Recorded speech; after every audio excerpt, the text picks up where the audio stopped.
Donc le règlement IA, on va essayer de le voir sous trois aspects. Donc son champ d'application temporel, son champ d'application spatial et son champ d'application matériel.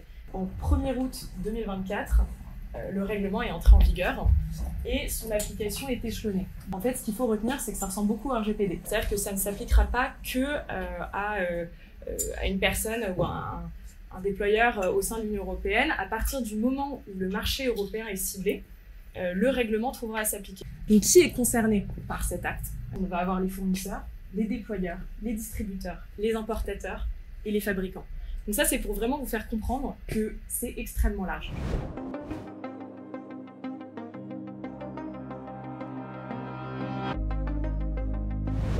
Bienvenue à tous, bienvenue à ce Mercredia, un nouveau Mercredia aujourd'hui sur le thème juridique grâce à Blanche. Donc on est le Centre pour la sécurité de l'IA, c'est une association qui est assez nouvelle, qui a 6 mois. Notre objectif, c'est de comprendre les risques et les enjeux de l'IA pour pouvoir apporter notre pierre à cette super aventure, tout en étant attentif à que ça se passe au mieux. Et donc pour ce faire, nous avons trois champs de travail finalement. Nous faisons des éducations ici même, à l'ENS Ulm, au MVA, donc on fait des séminaires chaque semaine. Depuis maintenant c'est la 3e année cette année, il me semble, c'est bien ça. Donc on fait ça. On fait aussi de la R&D, donc on a créé un benchmark qui s'appelle BELS. Je vous invite à aller voir sur le site. C'est en gros, on essaye de benchmarker d'autres benchmarks pour montrer un peu les limites des benchmarks actuels sur la sécurité. Et nous avons un 3e volet, les sensibilisations au grand public. Donc aujourd'hui vous y êtes, c'est une activité dans ce sens-là. Et aussi d'autres choses, par exemple peut-être quelques-uns ont vu ici une vidéo qui est sortie il y a un mois maintenant, sur la sécurité de l'IA dans la chaîne de Ego, qui a plutôt été un gros succès. Donc voilà, l'objectif c'est de faire prendre conscience à la population de ces enjeux, parce que pour l'instant on y va un petit peu les yeux fermés, et donner de l'information pour qu'on puisse se saisir au mieux de cette technologie. Et donc aujourd'hui, Blanche va nous présenter l'aspect juridique, particulièrement anticiper, comprendre le cadre qui entoure l'IA. C'est un gros sujet. Donc merci beaucoup Blanche, et je te laisse la parole. Alors merci tout d'abord d'être là, c'est super cool. J'ai essayé de faire quelque chose qui soit assez introductif et surtout qui s'adresse plus à des profils ingénieurs. Donc je m'excuse par avance pour toutes les personnes qui ont plus un profil juridique, pour qui peut-être ce sera peut-être un peu plus simpliste comme approche. Et si bien sûr vous voulez plus de détails, on va ensuite créer des groupes sur différents sujets pour débattre et échanger. Donc on pourrait aussi aborder le sujet de plus en détail. Donc tout d'abord, petit récap de ce qu'on va faire. Donc une petite introduction pour que tout le monde puisse bien comprendre ce qu'est un règlement européen. Ensuite, aborder directement le règlement IA, donc l'AI Act. Peut-être qu'il y en a qui le connaissent plus sous ce nom-là. Et enfin, je vais expliquer ce qu'est l'effet Bruxelles et on va pouvoir en discuter ensemble. Donc tout d'abord, l'introduction. Alors, petit contexte réglementaire. Aujourd'hui, on pense beaucoup à l'IA et on oublie en fait souvent qu'on a plein d'autres choses qui encadrent le secteur numérique aujourd'hui au niveau européen. Donc on a le RGPD qui est assez connu, le DGA, donc le Data Governance Act, qui est un petit peu plus niche, je dirais, le DSA sur le Digital Services Act, le DMA, MiCA, enfin bref, tous les secteurs sont un peu concernés. Il y a aussi, je crois qu'il y en a une autre qui est sortie aujourd'hui sur la cybersécurité. Donc voilà, un secteur qui est assez encadré en fait et qui dépasse juste le cadre de l'IA. Donc déjà, le fonctionnement du règlement européen, pour nos amis en DIP, je pense que c'est un peu plus, en DIP en droit européen d'ailleurs, c'est un peu plus clair. Donc on sait que le droit international et les normes européennes sont supérieures au droit national. Ce qui veut dire que quand on applique la hiérarchie des normes, tout de suite ce sera un peu au-dessus. Donc ça c'est ce que nous disent les articles 55 et 88.1 de la Constitution. Et donc, en fait, ce qu'il faut retenir, c'est qu'un règlement européen est directement applicable. On n'a pas besoin d'une loi pour qu'en droit français, on puisse l'appliquer. Et là, ça va être un peu différent avec les directives, où là, pour le coup, on aura besoin d'une transposition dans la plupart des cas. On va en rester là pour pas non plus trop compliquer les choses. Donc, je vais vous donner quelques exemples d'autorités de contrôle. Donc, au niveau de la concurrence et de la consommation, on a la DGCCRF, au niveau français, la CNIL, bien sûr, tout ce qui est données personnelles. Et au niveau européen, pour les données personnelles, on a le PDS qui donc vient superviser tout ça. Donc le règlement IA, on va essayer de le voir sous 3 aspects. Donc son champ d'application temporel, son champ d'application spatial et son champ d'application matériel. Ça, c'est une manière de dire quand est-ce qu'il va s'appliquer, donc à partir de quand temporellement, où est-ce qu'il s'appliquera et à quoi est-ce qu'il s'applique.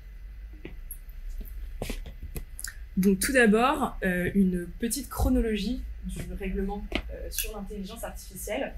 C'est une frise que j'ai trouvée, dont les infos sont tirées du site de la CNIL, que j'ai trouvé assez bien fait. Tout ça pour reprendre le fait que donc en 1er août 2024, le règlement est entré en vigueur et son application est échelonnée. Donc au 2 février 2025, on a les interdictions relatives au système d'IA avec les risques inacceptables, on va expliquer tout à l'heure, qui va entrer en vigueur en application. Ensuite, le 2 août 2025, on va en avoir d'autres. Au 2 août 2026, encore des suivantes. Et donc, c'est pour vous faire comprendre que tout ne va pas s'appliquer d'une seule traite. En fait, tout ce qu'on présente aujourd'hui va être précisé. Et c'est ça qui est intéressant, puisqu'en fait, l'application ne se fera pas en one shot. Donc, tout d'abord, le champ d'application spatiale, qui est expliqué à l'article 2.1 du règlement.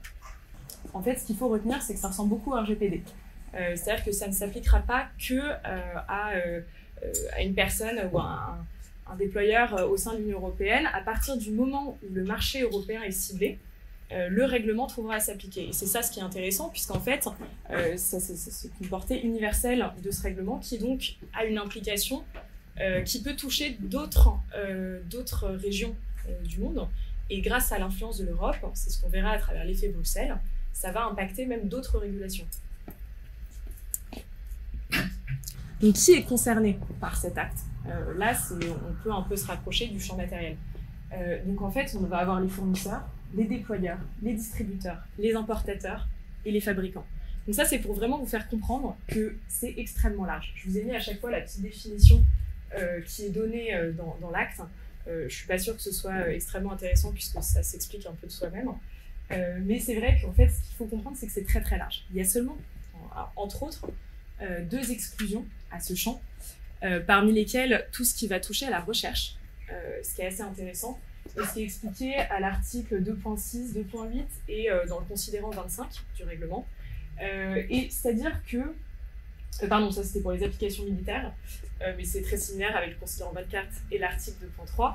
Et donc, c'est dire que s'il y a le seul but de la recherche ou tout ce qui va jouer sur la conception de celle-ci, c'est-à-dire avant de mettre sur le marché l'IA et donc de l'appliquer à des consommateurs, ne sera pas forcément régulé. Pour les systèmes d'IA utilisés à des fins militaires, là on retrouve l'idée plus générale qui est de dire que l'ordre public va prévaloir et donc effectivement cet acte ne trouvera pas forcément à s'appliquer et encore qu'il y a certaines limites qui sont posées. Donc ensuite, la classification des risques. Alors si vous avez déjà un petit peu abordé la nouvelle régulation, je pense que vous avez vu cette pyramide qui est assez simpliste, mais qui résume bien en fait comment est-ce que l'acte est structuré. Donc tout d'abord, en haut, on a le risque inacceptable. Donc le risque inacceptable, c'est tout ce qui est considéré comme étant trop dangereux et donc qui ne peut pas être mis sur le marché. Donc parmi ça, on a l'utilisation d'identification de biométrie à distance en temps réel dans les espaces publics. Alors tout ça, ça paraît un peu barbare comme terme, mais ça revient à expliquer donc identifier par exemple reconnaissance faciale en temps réel, c'est-à-dire alors que quelqu'un est derrière un écran tout de suite, et dans des espaces publics, je pense qu'un espace public tout le monde voit ce que c'est, n'est pas avec un traitement par l'IA ensuite, est considéré comme un risque inacceptable en ce qu'il peut y avoir beaucoup de biais, en ce que des minorités peuvent être discriminées, etc. Et alors ça peut faire penser un petit peu à tout ce qui a eu lieu pendant les JO. Ce qui est intéressant, c'est qu'il y a des tempéraments qui sont mentionnés dans l'acte, notamment au considérant 33, et qui mentionnent notamment que si c'est seulement à des fins d'authentification, que c'est justifié par l'ordre public, et on pourrait aborder ça précisément en lisant ce considérant, alors peut-être que ça pourrait avoir lieu. Sur le haut risque, c'est tout ce qui va être autorisé, mais soumis à des contrôles. Donc, par exemple, on considérera tous les secteurs un petit peu clés et un petit peu sensibles. Dès qu'il va toucher à ces secteurs-là, alors on a, par exemple, une mise en conformité qui est demandée. Comme secteur concerné, on aura, par exemple, l'administration de la justice, la démocratie, mais on peut retrouver aussi les IA qui seront liées, par exemple, au process de recrutement. Donc tout ce qui pourrait en fait également avoir un lien avec des minorités et pour éviter la discrimination, on met donc toute une procédure. Ensuite, on a les risques limités. Donc les risques limités, il y aura quelques obligations donc, de transparence, d'information, mais qui en fait se retrouvent dans beaucoup de secteurs. Si on regarde rien que le GPD, finalement on retrouve aussi un petit peu des points communs. Et c'est en ça aussi que l'IA Act est intéressant, puisque ça vient s'ajouter à des règlements existants et non pas au détriment de ces derniers. Donc c'est seulement complémentaire. Et enfin, les risques faibles, donc l'usage libre, par exemple les jeux vidéo, et donc là où l'IA est familière. Donc ensuite, les exigences concernant les IA à haut risque. Alors là, j'en ai cité plein de manière un petit peu barbare. Je pense que la manière la plus claire d'en avoir un aperçu, c'est vraiment de lire l'acte. Mais on se rend compte, dès qu'on creuse un petit peu, que toutes ces obligations sont posées, mais peu détaillées, et que, alors surtout pour des profils ingénieurs, on peut se demander en quoi est-ce que c'est possible, réalisable, et dans quelle mesure. Parmi les exemples, il y aura les enregistrements automatiques. Donc, je pense que les ingés comprennent ça mieux que moi, mais c'est donc d'avoir un enregistrement régulier des données pour qu'en cas de contrôle, les autorités puissent avoir un accès facile à toutes ces données et avoir une certaine en fait, transparence sur les algorithmes techniques. Ensuite, il y a l'idée d'un contrôle humain. Donc, tout doit être maîtrisé en fait, derrière par une personne physique. Ensuite, des systèmes de gestion des risques. Bon, pareil, ça, c'est des processus qui ressemblent un petit peu à ce qui est déjà existant. La transparence, l'exactitude. Je pense que les deux choses qu'on peut retirer principalement, c'est le fait que pour le haut risque, il va y avoir une base qui va être créée, recensant en fait tous ces systèmes-là, que le marquage CE va être apposé donc, sur certains modèles, et également qu'il va y avoir des déclarations de conformité à faire. Déclarations de conformité pour lesquelles, au sein même du règlement, il y a une espèce de petit modèle dans une des annexes qui est assez intéressant parce que relativement succinct. Est-ce qu'on pourrait prendre peut-être les questions à la fin, parce qu'on essaie de faire quelque chose d'assez ramassé, mais ensuite, bien sûr, on va en débattre. Donc voilà. Donc sur les modèles d'IA à usage général, je vous ai mis une petite définition qui est présente dans l'acte. Donc en fait, c'est tout ce qui va couvrir énormément de données. On peut penser très rapidement à ChatGPT, à Mistral, etc. Il y a des obligations spécifiques qui vont être placées sur les fournisseurs notamment, avec la transparence et notamment un point fort sur le droit d'auteur, puisque les bases de données pour l'entraînement, le gros souci aujourd'hui, c'est la propriété intellectuelle, et c'est en ça que certaines obligations vont être placées spécifiquement sur ces modèles-là. Et également, il y a aussi une gestion des risques systémiques. Alors la gestion des risques systémiques, ça renvoie à tous les modèles d'IA qui ont une certaine puissance, puissance de calcul, etc. Et alors là, il y a des données extrêmement techniques qui sont listées. Pour moi, c'est un petit peu du chinois, donc ça, c'est quelque chose qu'on pourra discuter ensemble. Et donc voilà, donc ça, il y a des obligations supplémentaires en lien avec ces IA générales, à usage général, présentant un risque systémique. Donc ensuite, il y a une petite distinction à faire, et je sais qu'on en avait pas mal parlé au sein du CESIA. entre les codes de bonne pratique, qui sont mentionnés par l'IA Act, et les Code of Conduct, qui ont été créés à l'international. Donc là, j'ai donné l'exemple de celui du G7, je crois qu'il y en a d'autres. Et le code de bonne pratique, c'est ce qui va permettre de combler en fait l'espace qu'il va y avoir entre l'IA Act et le moment de l'entrée en vigueur. On l'a vu tout à l'heure, de l'entrée en application. On l'a vu tout à l'heure, au tout départ, en fait, ça a été publié assez récemment, enfin, cet été. Mais entre le moment de la création de cet acte et le moment où ça doit être appliqué au modèle, quand on voit l'évolution super rapide de la tech, bien sûr, il y a des failles. Et donc, notamment pour les IA à usage général, on remarque en fait une espèce de zone grise de l'acte qui a besoin d'être comblée.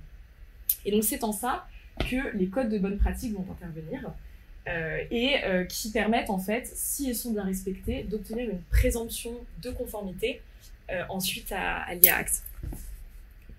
Et donc voilà le process. Alors je sais que ce graphique est un petit peu obsolète en ce qu'il y a eu des modifications en interne. Je ne crois pas que ces dernières aient été rendues publiques. Et donc voilà, ça nous donne une idée de comment ils ont formé les groupes d'experts qui travaillent en fait sur ce code et qui en fait doit arriver au printemps 2025 pour venir préciser l'IA Act et donner plus d'informations concrètes et techniques sur justement qu'est-ce qui sera attendu de ces systèmes. Donc, au-delà de tout ça et au-delà de toute la réglementation qu'on a sur ce système, on a également des mesures en soutien à l'innovation. Et c'est ce que je trouve assez intéressant, puisque j'entends beaucoup, surtout dans la presse, des critiques face à cet encadrement qui est assez rigide en Europe. Et rarement, on entend parler donc, des quelques mesures. Alors, bien sûr, on peut discuter leur application et le fait que ce soit vraiment effectué ensuite. Mais il y a quelques mesures qui sont prévues donc, pour justement soutenir l'innovation, parmi lesquelles le bac à sable réglementaire à l'article 57.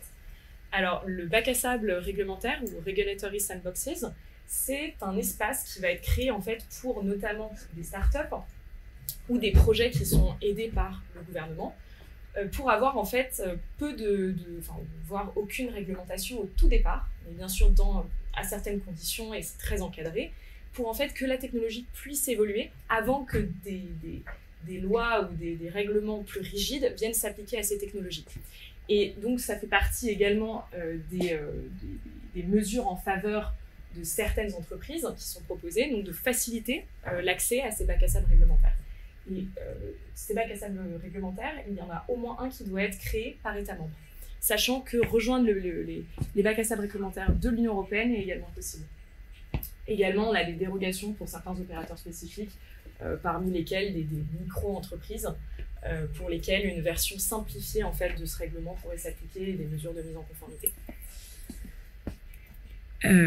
Pour les organes de contrôle, l'IA Act crée plusieurs ensembles pour surveiller en fait, la mise en application de ce règlement, parmi lesquels le bureau de l'IA qui donc va surveiller un petit peu tout ça. Et on a aussi le comité IA avec des représentants des États membres. On a aussi des groupes scientifiques justement pour aiguiller en termes techniques ce qui se passe au niveau européen, des forums consultatifs et bien sûr les autorités nationales qui auront un rôle à jouer, de la même manière que pour le RGPD où finalement au niveau national on a la CNIL. On pourrait se demander si la CNIL ne pourrait pas intervenir également pour l'IA. Alors c'est aujourd'hui discuté, ça n'a pas été fixé, mais la CNIL, je crois de ce que j'ai compris, j'étais à un colloque hier où il pensait que ce serait effectivement une bonne idée de prendre le lead sur ce sujet-là. Donc les sanctions, je pense que c'est quelque chose d'assez clé là-dedans, puisque les sanctions sont assez importantes finalement, jusqu'à 7% du chiffre d'affaires mondial. Pour une entreprise, ça peut monter très vite. Alors après, c'est aussi pour les risques inacceptables, et c'est en ça que justement l'IA Act est intéressant, puisqu'avec cette approche par les risques, tout en dépend. Donc le risque inacceptable, ce serait de mettre sur le marché quelque chose où en fait l'IA Act l'interdit purement et simplement. Donc c'est aussi un petit peu extrême, et on peut se demander dans quelle mesure ce sera appliqué également. Bon après, pour les risques autres, les amendes diminuent au fur et à mesure. Ce qui paraît donc logique, en soi, les infractions sont également moins importantes. Alors, ce qui est intéressant, c'est donc cette directive dont on pourra discuter tout à l'heure sur la responsabilité de l'IA. Alors, il y a eu un draft de publié en 2022 et en fait, ça a été extrêmement critiqué. Aujourd'hui, on n'a pas encore de version finale. C'est encore très débattu et donc ça permet de savoir lorsqu'il y a une erreur commise par une IA, lorsqu'il y a un impact en fait dans la réalité, qui est responsable. Et donc ce sujet, je pense que c'est d'autant plus important quand on voit tous les acteurs qui jouent un rôle dans le processus de création. Et je pense que c'est un des enjeux clés auxquels il faudrait qu'on trouve une réponse, sachant que pour l'instant, ce qui est proposé n'est pas très convaincant. Si c'est juste effectivement d'inverser la charge de la preuve ou de faciliter l'accès aux preuves, ça fait penser à finalement des mécanismes existants et qui fonctionnent peut-être pas de manière extrêmement efficace. Pour terminer sur l'effet Bruxelles, et ensuite vous donner la parole notamment pour des questions ou juste du débat, c'est un concept qui est assez simple et à comprendre. C'est le fait donc que l'Union européenne, parce que c'est un territoire relativement important, parce que le marché européen joue un rôle clé aujourd'hui et que les normes qu'il impose peuvent être étendues aussi à l'international, on constate que finalement, quand l'Europe prend des régulations, et notamment au regard de l'IA Act, finalement, en fait, ces standards s'étendent également. Et donc, il y a aussi un avantage à prendre en premier une régulation qui peut paraître un petit peu néfaste pour l'innovation au départ, c'est qu'en fait, ça pose des normes qui finalement deviennent des normes mondiales. Donc, l'effet de facto, c'est que des multinationales, pour commercialiser leurs produits en Europe, peuvent s'aligner sur ces normes-là. Et de jure, c'est que les autres juridictions, lorsqu'ils réfléchissent à comment créer un système dans leur propre pays, peuvent prendre le système européen comme un modèle.